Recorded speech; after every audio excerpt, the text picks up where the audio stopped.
Swing in Seattle, Lindy Hop 2, week number 2.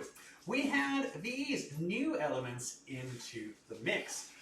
We could have a turn for the followers that goes to the outside. That's to the outside, triple step, triple step. And we can have one that goes to the inside.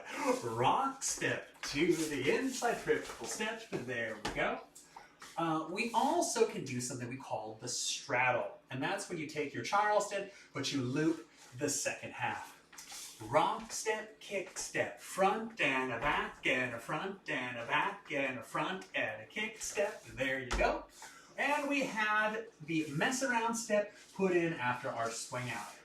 Step, step, triple step. You take 2 hands and triple step. Rock step down, mess around, and then circle and triple step, step, step, triple, and there it is. Week number 2. Thank you for joining us at Swing in Seattle.